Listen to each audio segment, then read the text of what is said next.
Lu pernah nggak sih ngerasa haus banget, terus minum soda zero sugar, tapi abis itu bukannya seger, malah pengen ngunyah keripik satu bungkus? Ini bukan kebetulan guys, ini adalah salah satu jebakan paling manis secara harfiah ya, yang kita telan mentah-mentah. Selama ini kita yakin kalau di labelnya tertulis zero kalori, itu artinya bebas dosa, bebas gemuk, bahkan bisa jadi jurus rahasia diet kita.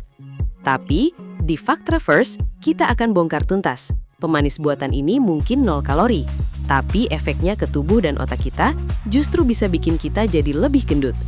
Ini adalah mitos kesehatan yang paling mind-blowing, dan kita akan pecahkan jadi 4 poin kunci. Kita semua tahu pemanis buatan itu super manis.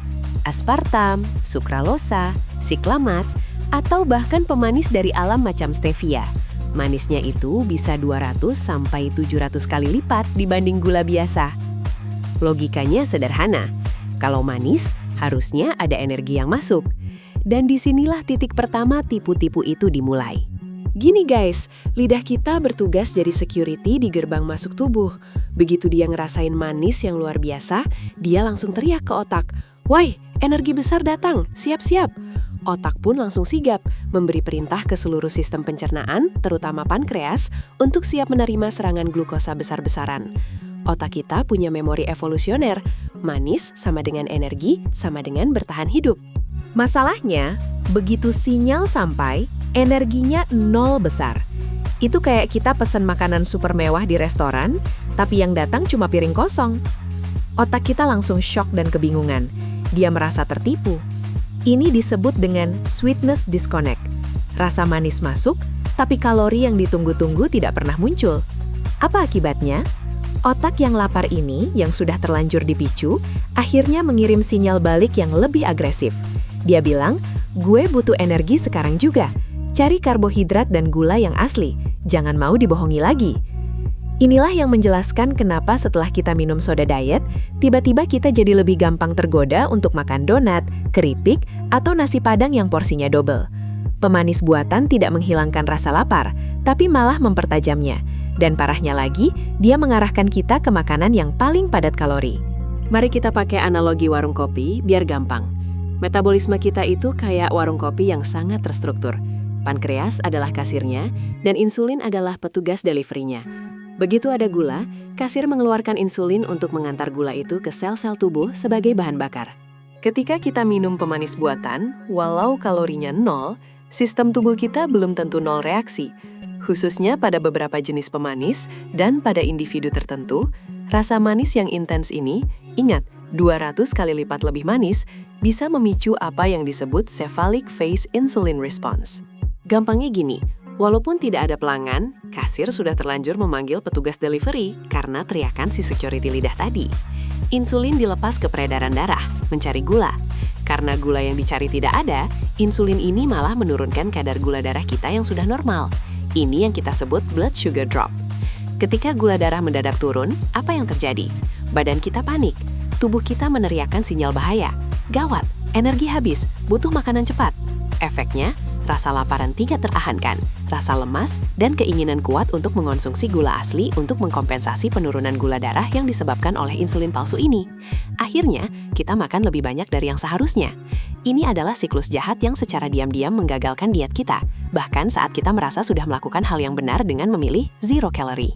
Poin ketiga ini adalah deep dive yang paling mengejutkan, dan ini menyangkut ekosistem kecil di perut kita, yaitu gut microbiome alias koloni bakteri baik.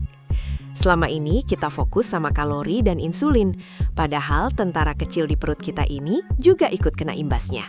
Beberapa studi ilmiah mutakhir menunjukkan bahwa pemanis buatan tertentu seperti sukralosa bisa mengganggu keseimbangan bakteri baik di usus. Bayangkan usus kita adalah hutan rimba yang harus seimbang. Bakteri baik membantu mencerna makanan, mengatur hormon lapar, dan bahkan mempengaruhi mood kita. Ketika kita rutin mengonsumsi pemanis buatan, ia bisa membunuh atau mengubah komposisi bakteri baik ini. Apa bahayanya? Ketika keseimbangan bakteri ini rusak, tubuh kita mulai mengalami resistensi insulin. Ini artinya, sel-sel tubuh jadi budak terhadap sinyal insulin. sehingga insulin harus bekerja lebih keras dan dikeluarkan lebih banyak, padahal gula yang masuk tidak sebanyak itu. Ini adalah awal mula dari berbagai masalah kesehatan serius, termasuk sindrom metabolik dan diabetes tipe 2. Tapi yang paling relevan dengan topik jadi gendut adalah ini. Perubahan pada bakteri usus juga bisa mengubah bagaimana tubuh kita memproses dan menyimpan lemak. Beberapa penelitian pada hewan menunjukkan bahwa pemanis buatan membuat tubuh lebih efisien dalam menyimpan kalori sebagai lemak, bahkan ketika total kalori yang dikonsumsi sama. Intinya, pemanis buatan ini bukan hanya menipu otak, tapi juga merusak mesin di perut yang mengatur cara kita menyimpan lemak. Selain faktor biologi di lidah dan perut, ada satu faktor psikologis yang fatal, namanya efek health halo. Ini adalah jebakan pamungkas yang paling sering menjerumuskan orang awam. Saat kita memilih minuman dengan label diet, zero sugar, atau zero calorie, secara psikologis kita merasa sudah melakukan hal baik dan sehat. Perasaan berhasil diet ini, tanpa disadari, memberikan kita lisensi untuk mengkompensasi kalori yang dihemat tadi.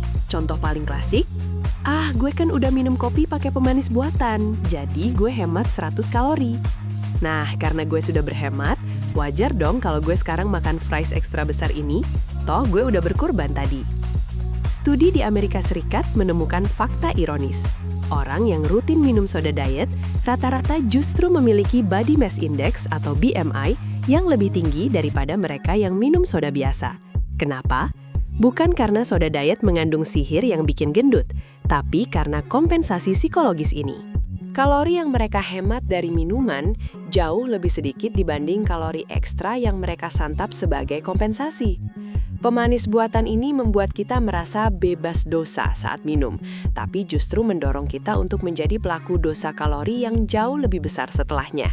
Ini adalah jebakan psikologis yang benar-benar kejam. Jadi guys, sudah jelas kan? Pemanis buatan ini memang zero kalori, tapi dia bukan solusi ajaib untuk menurunkan berat badan. Dia itu cuma janji manis palsu yang mengacaukan sistem alarm di otak kita, mengganggu kasir di warung kopi metabolisme kita, merusak ekosistem hutan di perut kita, dan yang paling parah, memberi kita lisensi palsu untuk makan lebih banyak. Intinya, jangan mudah tertipu label zero kalori. Fokuslah pada makanan utuh, minum air putih, dan latih lidah kita untuk tidak selalu tergantung pada rasa manis yang ekstrim. Apa pendapat lo tentang fakta mind-blowing ini? Pemanis buatan mana yang paling sering lo konsumsi? Coba ceritakan pengalaman lo di kolom komentar. Jangan lupa like video ini, share ke teman tongkrongan lo, dan tentu saja, subscribe ke Faktaverse untuk fakta-fakta deep dive lainnya yang akan membuka mata lo. Sampai jumpa di episode berikutnya.